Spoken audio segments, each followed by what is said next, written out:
Geno mara ni rio makare nyakurom gajuang entarik pradeka dueno marangwen ganario pario kod abich odiochiengno mogik mar dueni marangwen machiegni ahinya cheno en migago waikoni weche manyien mag mosebedo katimore e pacho kayo makare kaka pachiel wakol pachiel lai mar ote machuok hari adeka uchano kabende wantie live Facebook Ramogi TV ke imbui mar X kachiel gi Ramogi TV mbui mar YouTube. Wachao gi mago mwamiopek. Oganda Jomasai koro wuok oko kawacho ni lo ma osenyuolo ywaruok e gweng' Mangata Barakoi en margi. Doho ng'ado ni en ataro mar chik tamo jopiny ng'anyo e chuny boma ma Nairobi kaka notimore kinde ng'anyo mar Gen Z. Obila ma Kakamega ondhiyo jokanyo 15 mag kweth mahundu maluongore ni Jeshi Jinga Mumias East.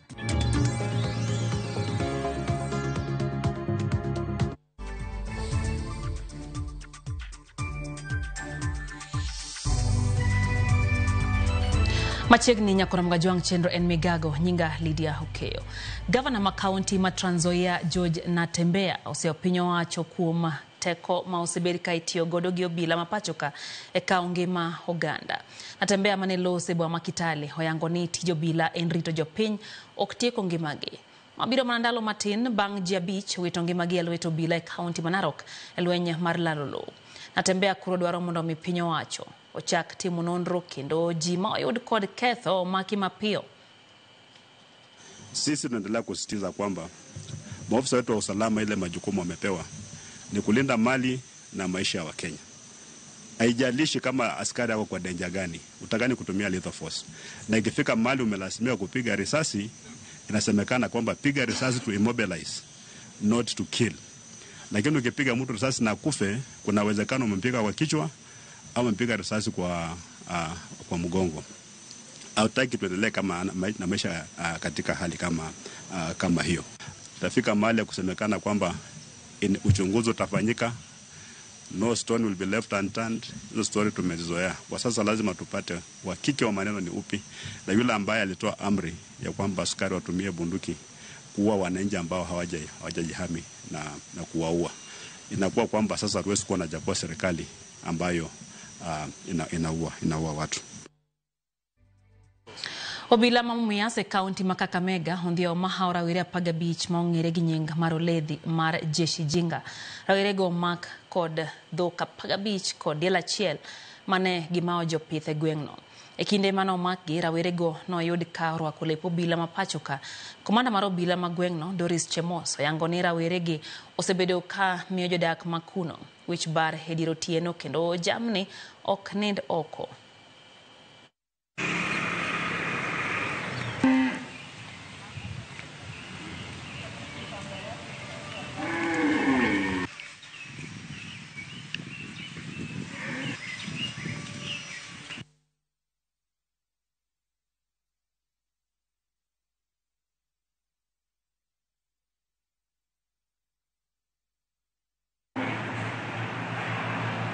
Wananchi wamekuwa wakilalamika kuwa kuna wizi wa mifugo katika hili eneo. Tuliweza kuenda kwa mshukiwa mmoja, tukapata ng'ombe 3 kwa hilo boma, naye tulimpata. Mwingine ndama 7, naye aliweza kutoroka, hatukumpata. Leo pia tumefanikiwa kupata ng'ombe mmoja ambaye tunashuku aliibiwa. Kwa hivyo kwa wakati huu katika ofisi ya naibu wa kamishna tuko na ng'ombe 15 ambao tunatarajia walalamishi kutoka sehemu mbalimbali za Kakamega County wakuje kuzitambua. Kwa hii shughuli ambayo tunaifanya, kuna vijana ambao wamekuwa wabaya sana. Hapa kwangu wanajiita Jeshi Jinga. Jeshi Jinga tumefanya operesheni leo usiku na tumeweza kupata vijana 13. Vijana 3 wako na sera rasmi ya polisi ambaye wakifanya hiyo operation yao usiku utafikiria ni polisi na kumbe sio, sisi ni wakora. Kama unajijua ya kwamba wewe ni baadhi ya wale mnaiba ng'ombe, jua ya kwamba tuko nyuma yako. Migao mar omenda dhi chwalo yod bura otese mag paro mar chik omenda maigani kachiel kod budget mahiko menaganario prayo kod abich ganario prayo kod ang'wen makoro dhiketa yanga chenro mag piny owacho mar Kenya ewi osuru kachiel kod pok omenda migepe mopogore opogore. Jafwambo marwa Chris Owino nitiere od bura kanyo kendo koro omiyo matut ka maliekore lokruok madhi bete budget kaka neromo mar kuku ma jotend migepe no kadhi nyoro. Chris Owino kinyalo winja nyiswa to nyaka sechege en ang'o minyalo nyisowa kotenre kod wechego motenre kod budget ma pacho kae.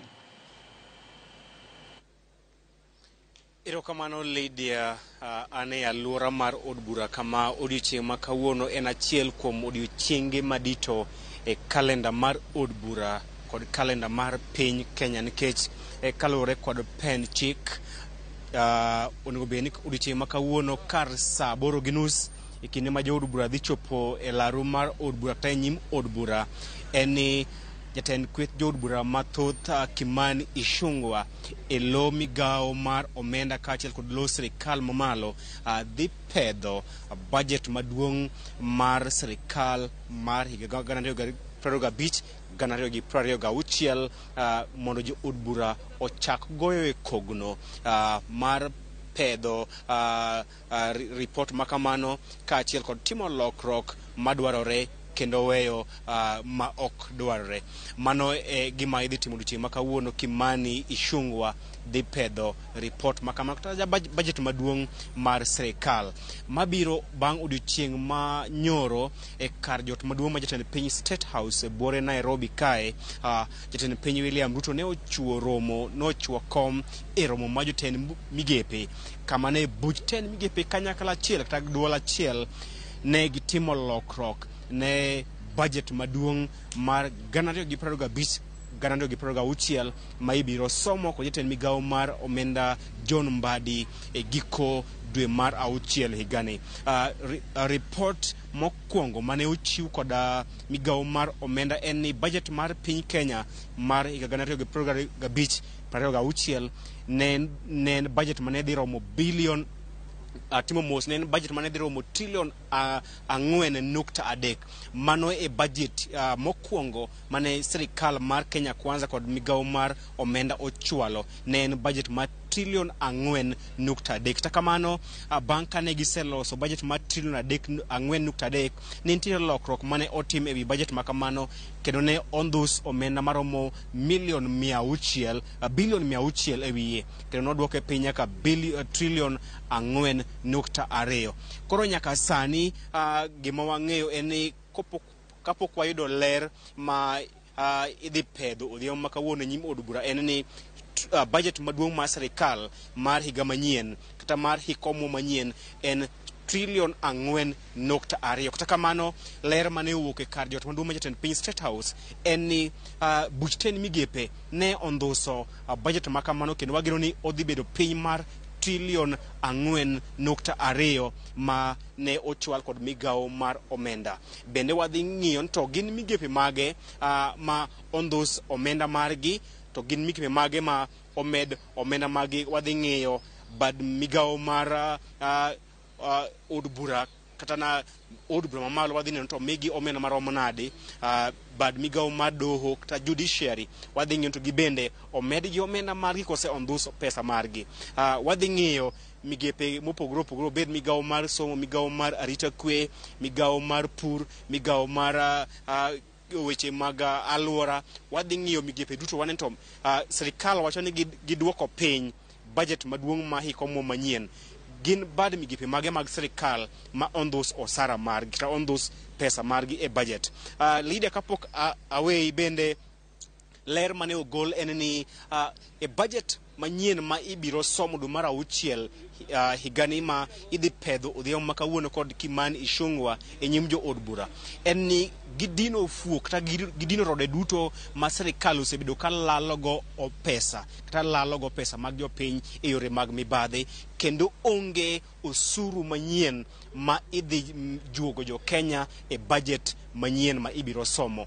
Mano e gima duong' mogik ma liekore kata nosegol kod sirikal ni e budget manyien ma idhi pedho e nyim od bura odhiambo ma kawuono kod jatend kweth jo od bura mathoth Kimani Ichung'wah onge osuru manyien ma idhi medo jopiny. Ma bende nyalo kelo mor e nyima kata dhi kelo mor e chuny oganda jo Kenya, ma bende osebedo ka geno ni sasa somo budget manyien to imedo ga serikal medo ga usuru. To ma bende mane okelo ng'anyo mag rowere mag Gen Z mane omiyo od bura ma pacho kae ne omonj tarik 25 dwe mar auchiel higa mokalo, bang' ka jo Kenya kod rowere mag Gen Z ne nyiso ichwang' margi ewi serikal medo usuru ma ijuogo jo piny to uchumi ma pacho kae to pod kore mbek. Kata kamano lure ni chal kama serikal ne owinjo ywak mar oganda jo Kenya kendo owinjo ywak mar rowere mag Gen Z. Kuom mano e budget manyien ma idhi somo kendo idhi pedho odiochieng' ma kawuono idhi mana pedhe, bang'e to kosetim lokruok to budget mogik ibiro somo giko dwe mar auchiel higani en ni onge usuru ma idhi medo jo Kenya e chwalo kata chopo chenro mag serikal e budget manyien ma idhi pedho e nyim od bura odiochieng' ma kawuono kod jatend kwedhi od bura mathoth Kimani Ichung'wa. Lydia. Erokamano nya Chris Owino kuom fonwa matut kotenre kod chenro no mabende koro chomo kama idhi some budget. Geno marwa en idhi bomedo fonwa mathoth Chris, kendo an gi geno ni wadhi yudo wechego mathoth iri koike weche manyien mag saa achiel gi saa 3 mar otieno. Koro mgajwang' jodak ma Emuhaya e kaunti ma Vihiga oywak ne piny owacho kuom nok mar arita ma kinde ka kinde e alworano. E bura mano bako jalup county commissioner e chiro mar Sibuye, jodak ogolo paro mopogore opogore ewi okenge magisekale e lwet jomaundi mabonge magi kinde ka kinde. Bende gilieko ni obila osebedo katiyo machiegni kod jous kuong' ma ok opuodhi, gino mosebedo ka keto ngima oganda kamarach. Jalup commissioner osing'ano ni maundu otieki chuth e gweng'no. Tuliweza kufikiria juu ya huu mkutano baada ya visa vya ukosefu wa usalama kukua vingi sana katika hili soko letu la Sibuye na vitongoji vyake, ambapo maduka mengi yameweza kuvunjwa, watu wameweza kuvamiwa, wengine wakauawa, wengine wameumizwa vibaya sana. Ndiposa niliona ni vizuri kabla nichukue hatua nyingine yoyote kama mwakilishi wa hawa watu, niweze kuwaita katika mkutano waweze kuongea mbele ya maafisa wa polisi. Tuliweza kushirikiana na chief wa area hii ambaye ni Alice Anjeheli, na tukapanga, na leo tunataka kusikiza maoni ya watu, na tumesikia mambo mengi sana, hata mengine ambayo hatungeweza kuyajua kama hatungeitisha huu mkutano. Hii visa yenye tumesikia kwamba mtu amekuja ameripoti kwa polisi, alafu polisi amekuambia enda fanya uchunguzi. Huyo polisi, the least that can be done is a transfer and not within Vihiga County. Yes. But the worst could be haelewi kazi yake, afutwe aende akuwe jambazi huko nje, akuwe handled kama jambazi, wala sio mtumishi wa serikali katika uniform. Kama utafanya kazi pamoja na nyinyi, mambo yote itatembea sambamba. So you sharing information very important in tackling crime. So hapa tutatembea pia. Sometimes tuko na challenge kidogo, kuna nyesha, hakuna gari. So lakini tutaona venye tunasaidiana, si ni kweli? Jotelo mawuok e kaunti ya Baringo nyiso luoro ne gin kod chich kod obila mapacho ka matiyo e gwengego. Jotelo gi koni obilagi okoserakore kod jonjore makelo kok e gweng'no kaka owinjore. E gino makoro osemiyo ji mang'eny owito ngimagi ka moko bende osedaro weyo gi miechegi. Nyaka sani gikwayo piny owacho mondo omi omany yo mapiyo mar duoko kwe e gwengego kendo neno ni ngima jopiny oriti. Gilieko bende ne gichich ni moko kuom obila ema itiyo godo e kelo gwandruok e kind jopiny kod jomaundu. I want the government to open their eyes that there's something going on in this area which is not normal, and this is not cat rustling. We have told our people peace, and we are even preaching today, this afternoon, we are telling our people, tunaambia watu wetu wote wanaishi area hii yote around this area, watu wetu wa Tangulbei, watu wetu wa Kinyang, tunaambia watu wetu muishi kwa amani. Lakini tunataka tuambie serikali, na tunataka tuseme hii sahihi kama viongozi ya Wapokot, tunapatia serikali wiki mbili. Yes, we give government 2 weeks to arrest kwanza wale waliua chief, arrest huyo mtu mwenye aliua chief immediately, and number 2 to disarm the entire NPR of this area called Loruk. Nataka niambie serikali kama vile wenzangu wamesema, especially wale wanahusika na mambo ya usalama, IG na timu yake na DCI na everybody, waziri ambaye anaongoza na timu yake, yeye amepewa pale kuja kusaidia wananchi. Ni aibu. Chief mtu wa serikali kuwawa na hakuna hatua ambayo imechukuliwa mpaka sasa.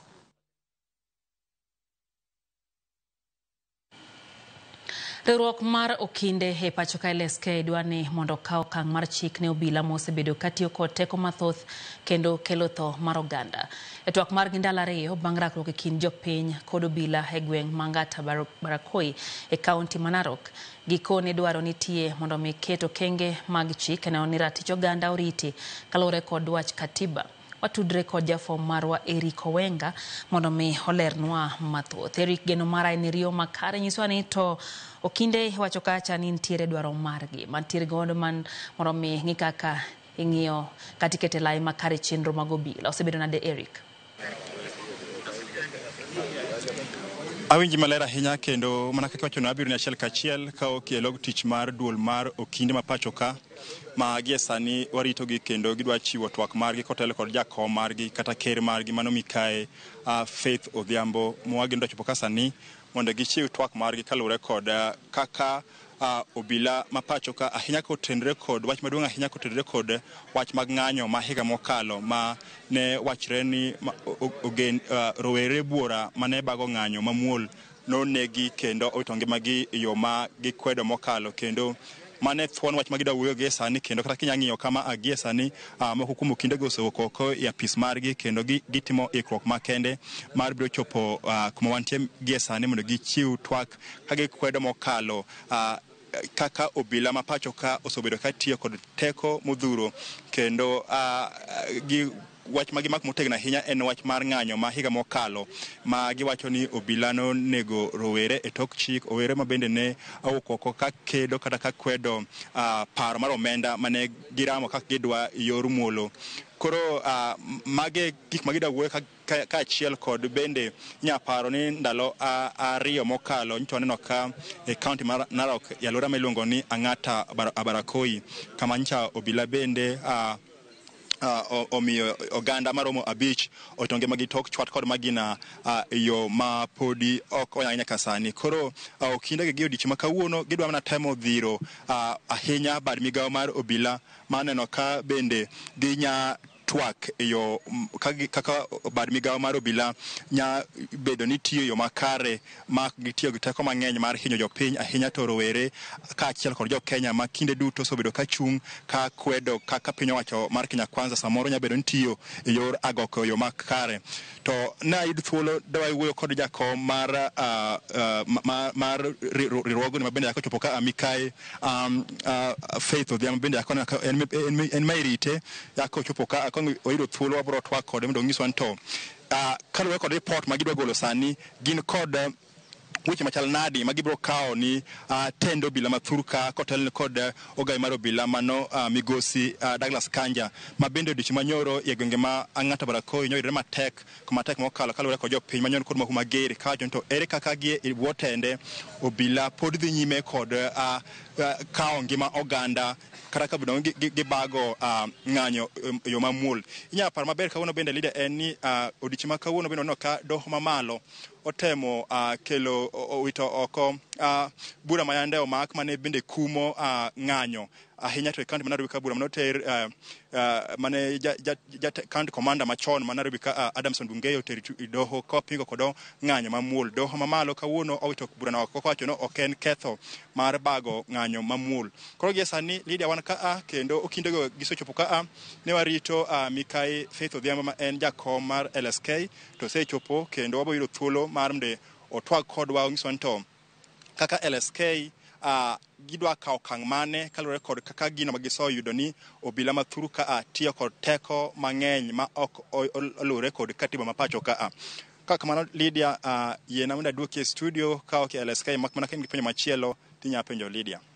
Erokamano ahinya Eric Owenga kuom fuona mano motenre kod weche kitwak gi jakom LSK ang'eyo ni ang' ne miwa mathoth kotenre gi mago mang' nobed kowacho.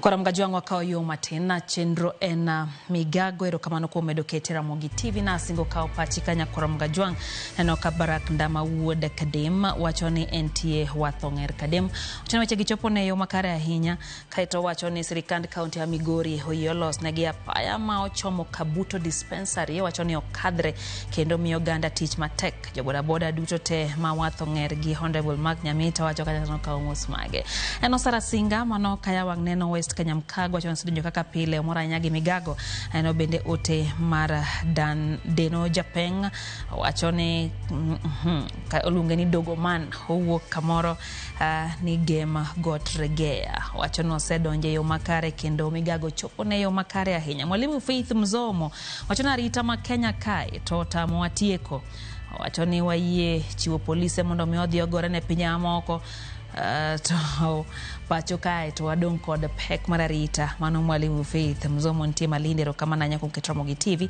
eno bende Joakim Wasiaya wachoni en kod Lydia Alfred wachoni entie Kisumu kanya medha eno bende Hezron Oduor wacho kanyo ne Ramogi TV chopo ne heyo makare entie dala Alego eno bende Shem kiongozi kantie Kisumu Kennedy Okelo ntiere Pala Koguta Masi Adikinyi ntie Kisumu kachiel kod Orange Junior wacho ni entiere Nairobi Wilson Kevin kantie Migori wacho ni osingo kanyo weche gichopo ne yo makare yo motenya kwa mwajwang maen migago kikidhi mabosha.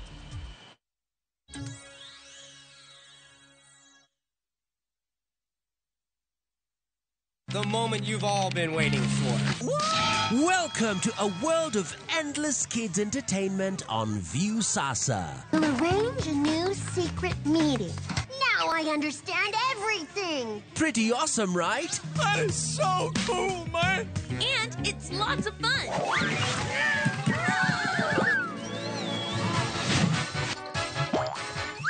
This is the ultimate destination for your kids' learning, fun, and enjoyment. The greatest meal ever is ready for oven time. That's right. Let your kids enjoy unlimited entertainment only on viusasa.com.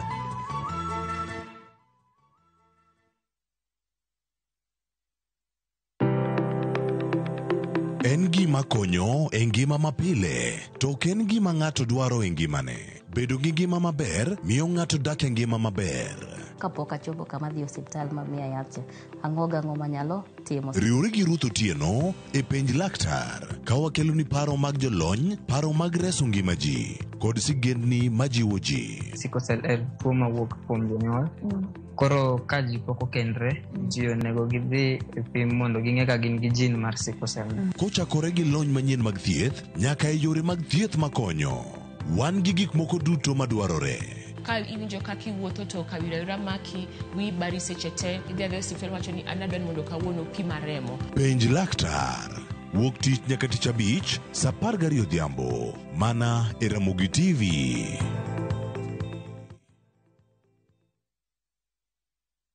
Ok ginyal weyi ma ok inyiero. DJ Comeback Selector. Tunapiga.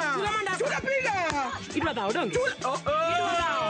Idwa gori. Adwa timo ni maandamano maduong' kibong'eni ano. Mama idhi ka polis timang'o? Ka yieng' tachaga. Ibiro utenda kama ni chaya donge? Dhano otamo Nyasaye. Ok jaduong' ba. Jensa. Macha wich kut mani kelonwa. Ibiro timo what? Kicho. Waduong' ne polis. Yes, ayuri. Pape. Nyarko chia. Tich abich ka tich abich, saa 1:55 otieno. Mana e Ramogi TV.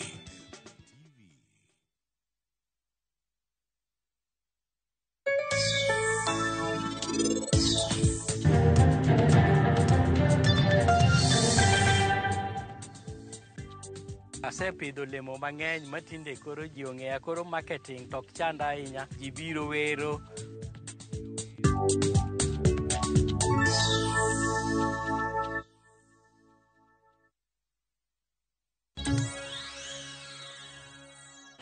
Machiegni kendo nyakwara mkajwang chenro en migago wadhi mbele gi weche manyien. Doho kawuono ng'ado ni ataro mar chik tamo ganda ng'anyo e chuny boma Nairobi kaka notimore e kinde ng'anyo mar Gen Z mane kwedo paro mar chik omenda 2024. Ng'eto makamano biro kaluwore kod bura mane ochwal gi ji 11 mane odonjo ne Attorney General, ogai mar obila kod komanda mar obila ma Nairobi. Bang' ne od bura kokalo e twak margi ma tarik 18 dwe mar 6 higa mokalo ne koni onge ng'ata ng'ata ma ibiro yiene ng'anyo e chuny bomano ma Nairobi. Kogolo ng'etono, jal buche Bahati Mwamuye okoni chik mane ogol kod komanda mar obila ma Nairobi Adamson Bungei ne odhi ataro mar chik kendo ni obila ne temo tamo ganda e chopo ratiro margi. Members of political class in addressing this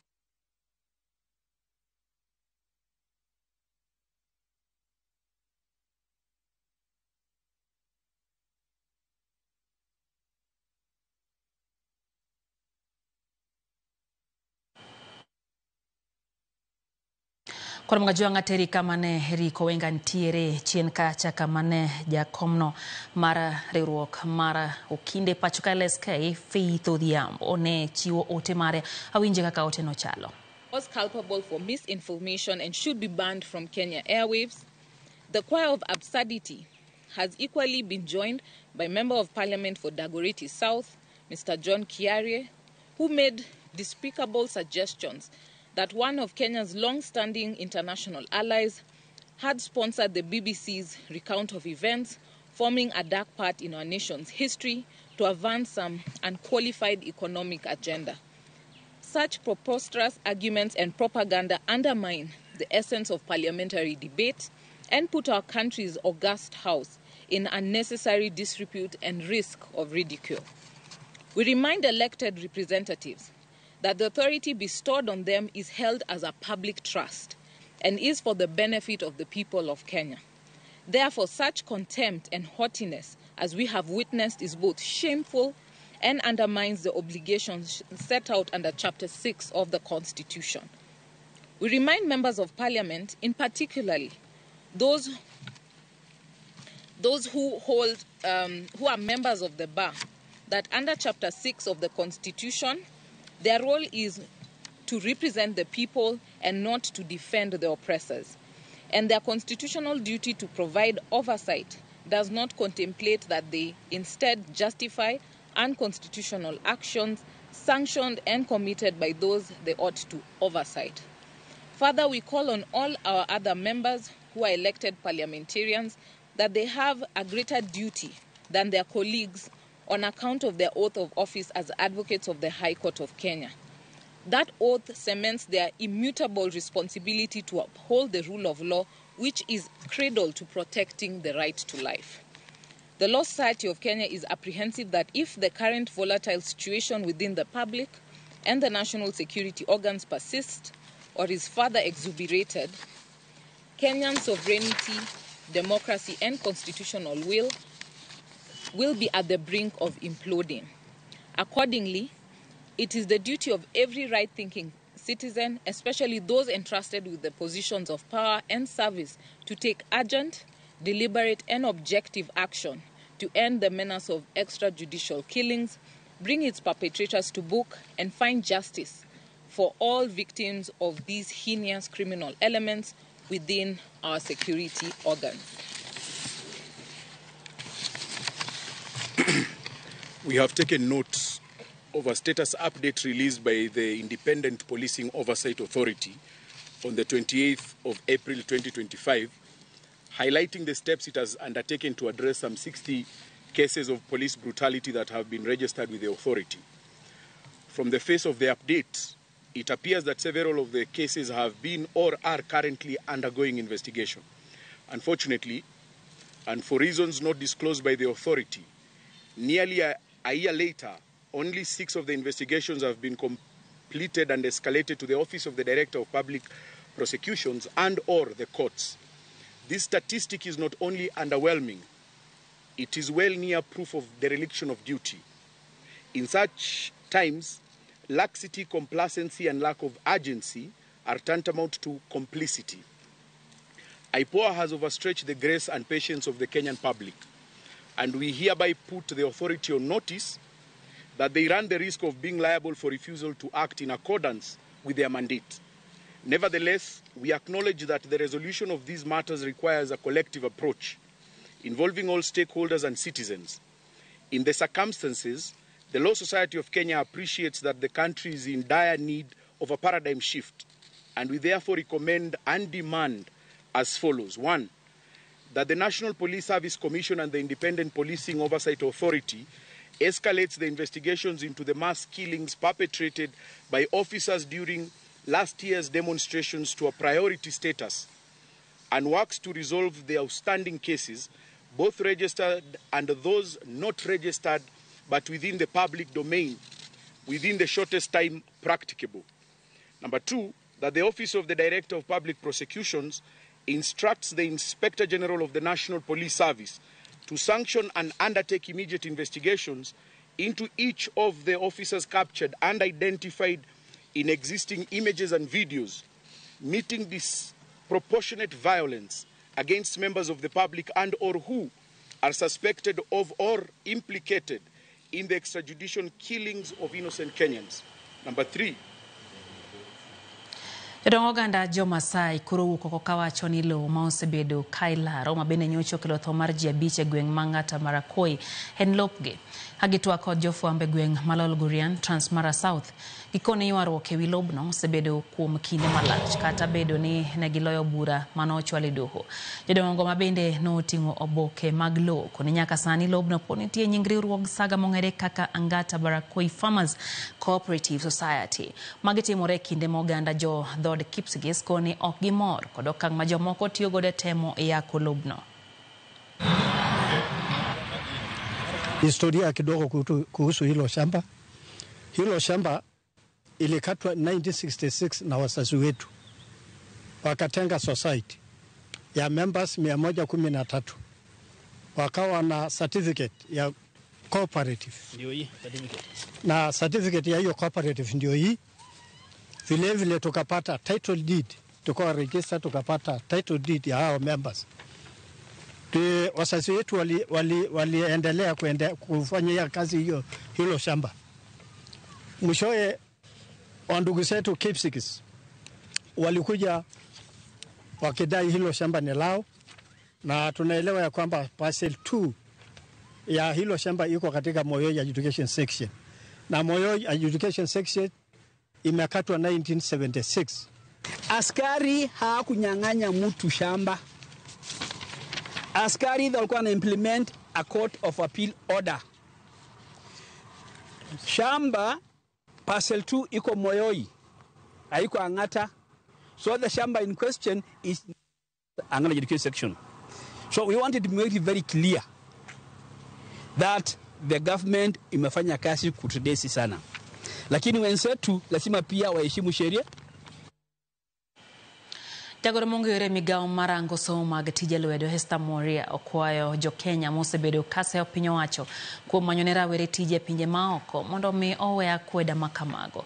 Moria mane lose ka tiegruok mar tije lwedo manyiri okone thuolo mag tije ne rawere pinje maoko ema dhi kelo lokruok ahinya ne rawere moseketo somo to pok oyudo tije.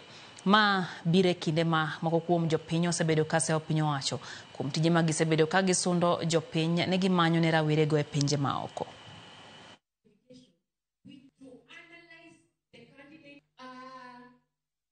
By the time these industries finish establishing in Kenya, and they are coming to establish in Kenya, we want to be able to tell these industries that we have got all these skills that are going to babysit your industries. A lot of noise has been going on, and I want to say, as far as I'm concerned, it is unnecessary noise, that we are sending a lot of young people to go out there and work. You can work anywhere in this world. You can work in Canada, you can work in Czechoslovakia, as long as you have a skill. So yes, young people can go out there and be able to work. Even new journalists, if today you are called to be a journalist in Trump's office, you would go.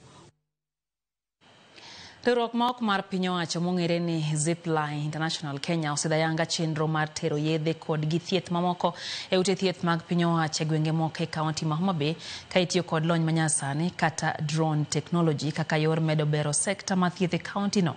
Keyo yedhe e ute mag thieth kokalo yor drone biro bedo kadhi nyime ute mag thieth mantiere Chula Mfangano kod Rusinga kaachiel kod gwenge moko machopo kata machopo tekie kor gwenge ma Homa Bay mane oni jotuo yudo konyruok mapiyo kaka owinjore.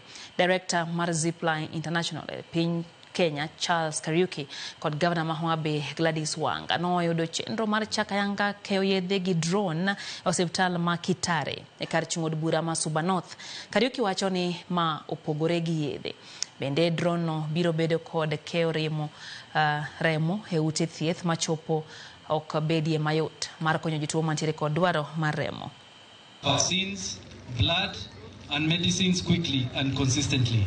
Across Africa, in Rwanda, Ghana, Nigeria and Cote d'Ivoire, we have seen how autonomous logistics can turn fragile supply chains into strong, trusted systems. Today, we bring the same proven model to Homa Bay County. Building on our journey in Homa Bay, our partnership here began by rethinking how we could bring HIV prevention and treatment to young people outside of the clinical setting. Today we take a bold step forward. We are investing in the future, a future powered by Zipline, the world's largest autonomous logistics system, to build a more resilient, equitable, and efficient healthcare system for our people. With Zipline's cutting-edge drone technology, Homa Bay becomes a leader in last-mile healthcare delivery in Kenya. This innovation means that essential medicines, vaccines, blood, and critical health commodities will now be delivered within minutes to our most remote communities. Zipline's drones, operating autonomously at high speeds and across vast distances, guarantee that no residence is too far to access life-saving supplies. Piny owacho yango muko kendo daro moko kuom kembe mayudre Athi River e kaunti ya Machakos mondo mi ochiw thuolo ne loso kama le mag bunge karito le mag bunge ma Nairobi nyalo kadhe. Gilero ni kuonde kembe mongere kaka EPZ ma Athi River tamo lego kalo kadhe kapiti. Jagoro mongiore migao malimbe Sylvia Musia okone girito mana buch jotend migepe mondo mi opodh chakruok ma chenro no mabiro konya duoko piny dhugruok mar le mag bunge karito le ma Nairobi National Park. I've mapped out the entire corridor. It goes through EPZA, EPZB, some government land, ILRI, and all the way to some private landowners who we have even had a deliberation with, including having a sitting with the president on the importance. I'm happy that they are bought in. We are registering quite a number of conservancies.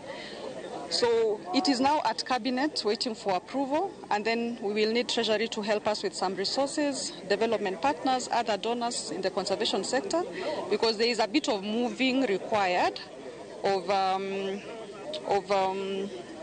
plant and equipment within the EPZA and EPZB.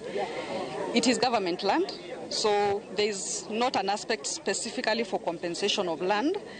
But where we gave a lease and someone has done a plant or machinery, then our suggestion is that we can fund the movement of that plant, machinery, equipment to somewhere else within the same EPZ land, and therefore open up the corridor as mapped out.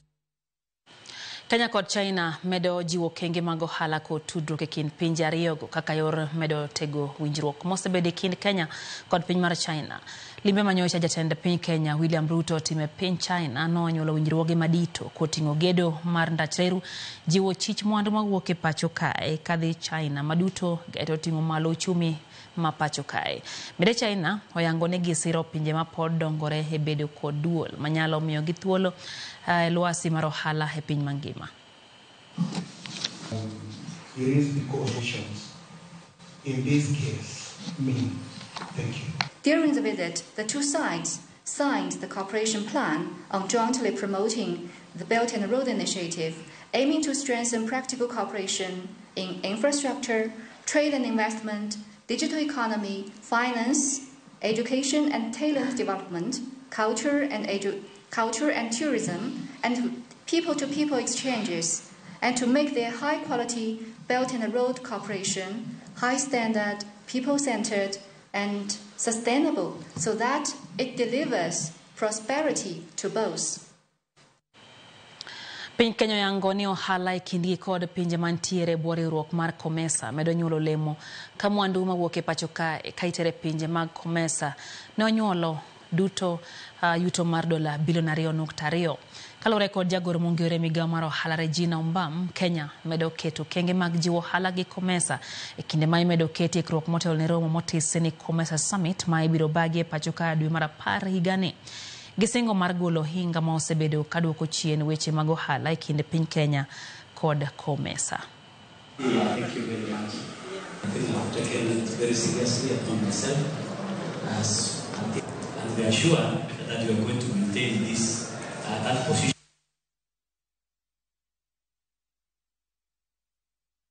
In terms of Kenya's trade in the region, our exports in the COMESA region have been doing very well. I think in the last year we were already at 2.20 million US dollars in terms of what we export to the region, and this has been increasing over time, say from around 1.1 billion to 2.20 billion currently. So this is actually showing an increasing trend, an indication that we really have a good market within the region, and getting us also to start really thinking about how do we strengthen our competitiveness in this region in light of what is even happening globally now. I believe that the summit that is coming ahead of us and the business-related engagements that will be taking place before will help our country to grow our exports beyond what we are doing right now. And the pride in import and export trade is we also believe that we also get a lot of imports coming in from COMESA, so that whatever the outcome is, it is win-win for COMESA and for ourselves. E chenro mar ng'egwenge wa kawuono jafwambo mar Millicent Adhiambo terowa nyaka Dond Koki mayudore kaunti ma Siaya. Nonro ma Dond Koki chalo nade?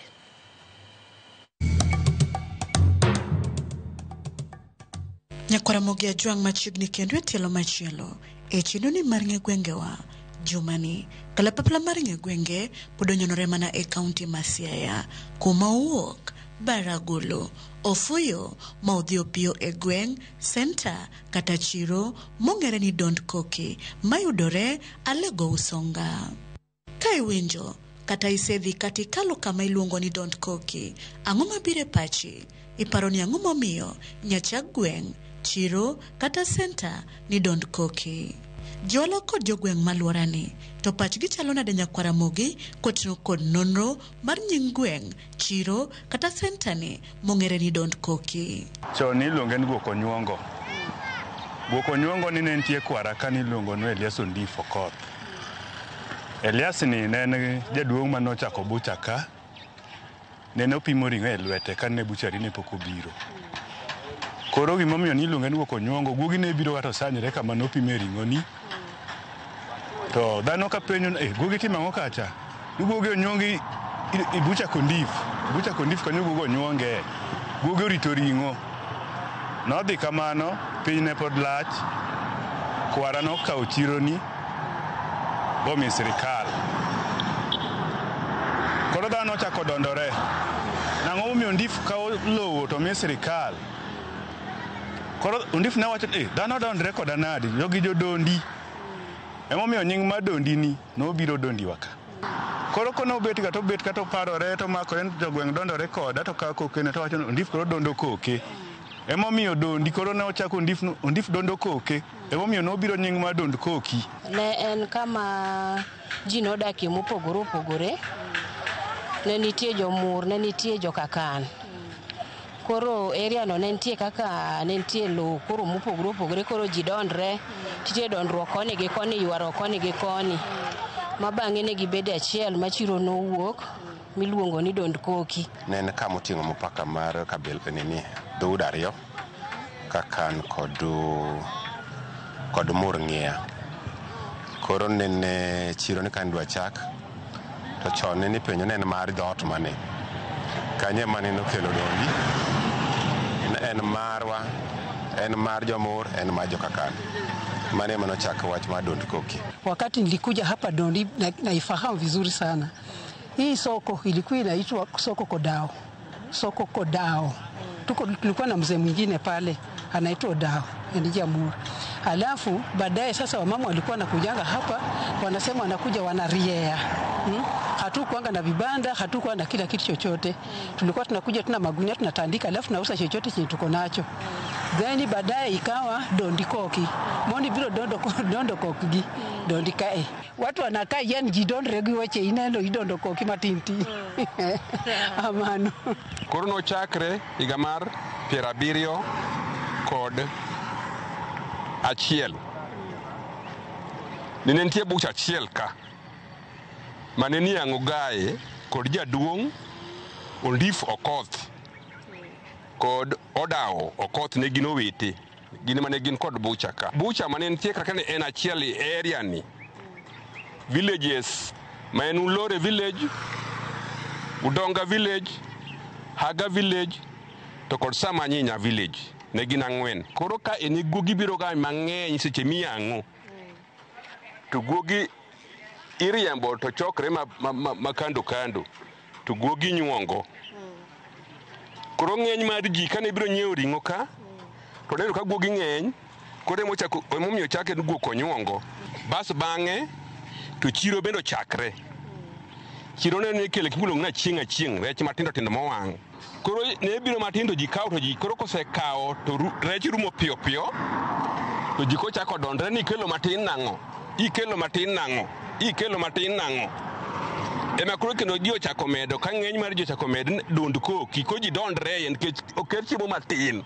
Bang' winjo paro mopogore ma johala kod jogweng' oselieko kotengo kod nono mar nying gweng', chiro kata senta ma Dond Koki, we koro wawinja nena ni adieri motenore kod kuku mar wach ewi nono mar nying mar Dond Koki ni kanye to ne ochakore nade. Alwora ni ochak Dond Koki kaluwore gi gima ne timre ka. E kinde machon kama wantie kaeni mbele kacha tung kanyo ne nitie yath moro iluongo ni yago, ne nitie kar kanyo. E tie yago no ne nitie jodongo moko ariyo chon. Jaduong' moro ni iluongo ni Ondif Okoth, moro ni iluongo ni Orwaru Nandiwa. Ne giyang'o ga dhok e kanyo. Buchari ne onge, buchari ne en tiend yath. Koro itie yath kanyo ema ne giyang'o ga dhok. Kane giyang'o dhok kanyo ne nitie jaduong' moro Narum Karadol. Ne onge gik milendo go kaka ma wan go sani gi. Koro koseyang' dhiang' to idhi wi yath. Nitie yath marateng' itoke kanyo. No idhi wi yath kanyo to go no miyo to ji winjo ni nitie ring'o ma miyo kar kanyo to ji biro nyiepo. Koro buchari kata ring'o mane en kanyo no ema nokelo chiro.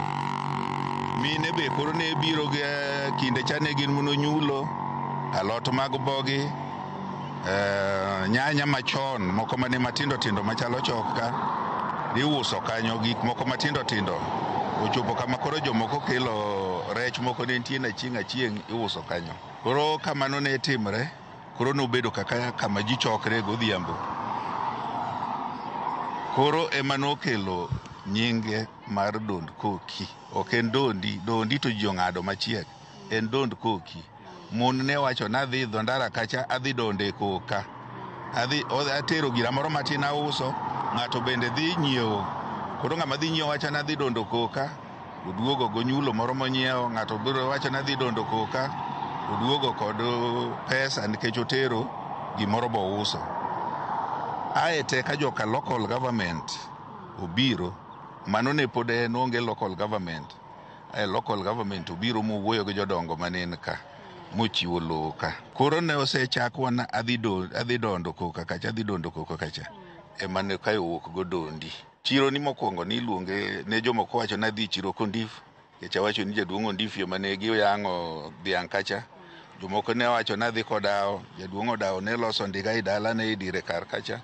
Koro joma kalo wacho na dhi Kodao, adhi Kondif. Mano ng'iyo kabisa ni en Dondi mane ji osechako go na dondo koka, adhi dondo koka kacha. koro bedo dond koki aeto joma sani kodwa mabor ong'ado koki woko to wacho ni adhi dondi mane kako bet dondi nyaka sani. To senta gweng kata chiro ma dond koki ni umbe landore kod weche kata timbe mage. Dondi waka wan tije mopogore opogore. Wan gi sekta waka mag jo boda boda. Jo boda boda wagi ting'o mine waka, ting'o nyithi waka, ting'o megewa katero kuonde mopogore opogore. Koro gichopo kanyo, tupenye iwuok kanye, awuok dondi, awuok dond koki.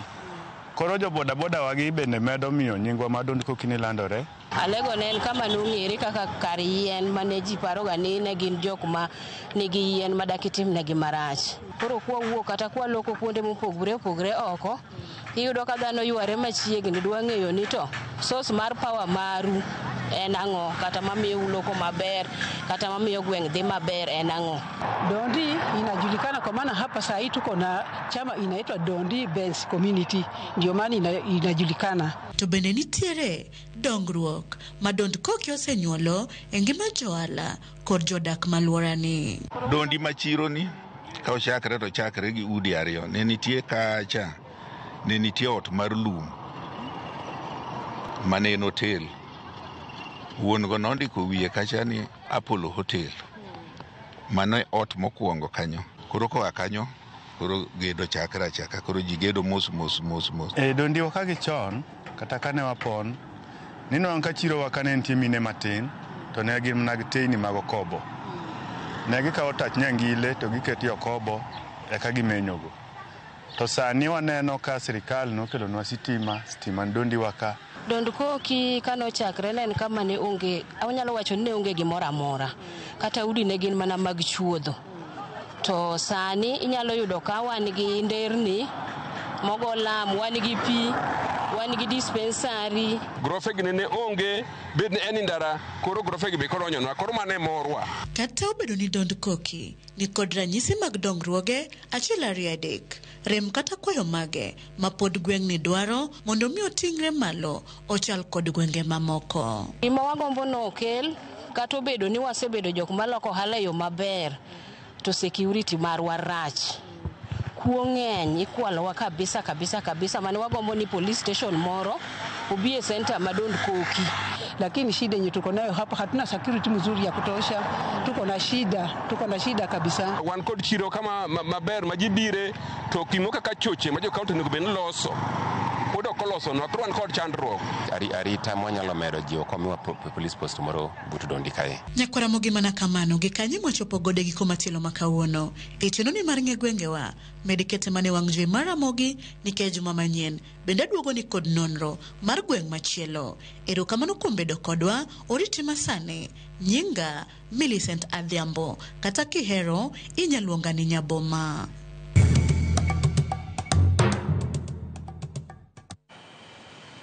Wakayo machielo Nyakwara Mgajwanga chenro en migago kapok wayueyo neno kanyo ote mano mar Martin Ouma wacho ni en tiere kodwa kendo osebedo kodwa chenro nyaka ne wachake. Bende aneno kanyo ote mar Joseph Odhiambo wacho ni en tiere gashie mora hinya gi chenro ni odiochieng' makawuono. Stevo Vindis wacho kata ni en tiere Kakamega karo jamta wuoda wasi kanti wasi boda in bane ni kacho yo matindo dogi mago maktuke keke dhima bosh.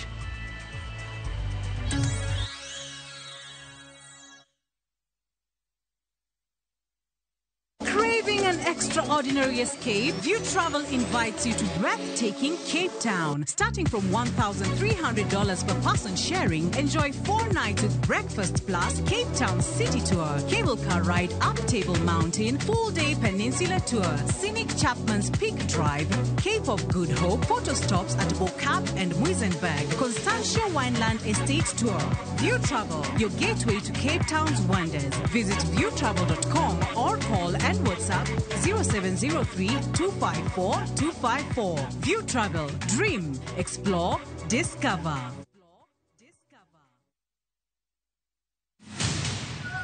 Wanyero kodgi, wayuak kodgi, to waneno kaka hera dongo e kinda paka mang'eny. Kanya kwara mama nat nyok bikendi gi jomomeo, asingrani anaprotimo gimora mora manyalre. Chakre chakruok, nyaka e fwenyo wach maling'ling mogik.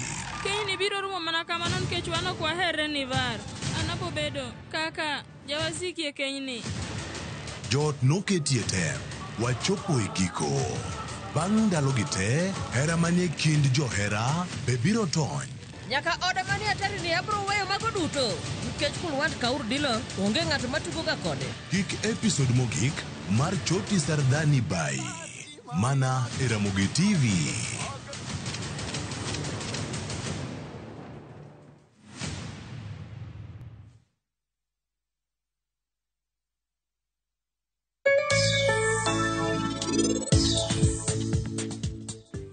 Maembe wasebedo ka warite yore mopogre opogre, watimo ne pruning, wagoye yath mondo wakonye kik tuoche mang'eny mondo make, to kod kudni be nyalo kethe.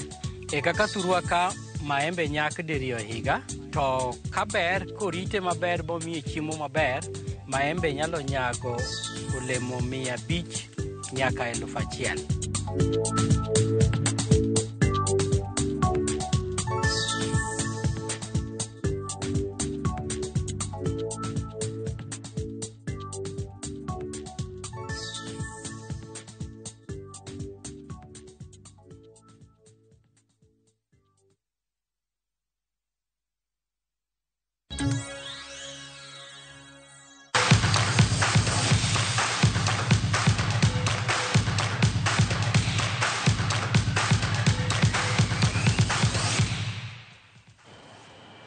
Mago mag tuke moko kuom josir tuke mag rawere kaunti ma Homa Bay ko piny owacho mondo mi oket okenge mowinjore mar bedo talanta mar rawere maraga kaka yo mane onegi yudo konyruok kokalo kuom mich mag tugo. Kano lose sach nyasi mar pogo lep tugo ne malo timbe 16 mosebedo karakore tuke mag Ongola Super Cup ward makanyamwa kosewe kaunti ma Homa Bay. Jasir tuke go Victor Ongola wacho ni thoth rawere nitiere kod mich mar tugo to kata kamano onge kaka mich go konyogi ni mar onge ng'ano manyalo mako lwetgi. Seche go bende jatelo no okwayo jogo manyalo siro tuke makamago kara sponsors mondo mi owuog oko kendo giti e twech achiel mar bedo talanta rawere e kaunti ma Homa Bay.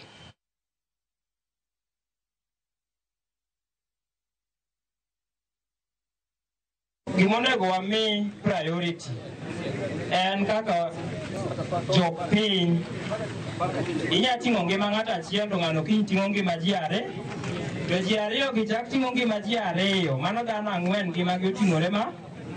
If we can do that for 5 years, the society will change. Dong mano gima winjore. Gol makende mowuok kuom jatugo Osman Dembele no konyo club mar PSG lo Arsenal gol achiel kuom 4 tielo mokwongo tuke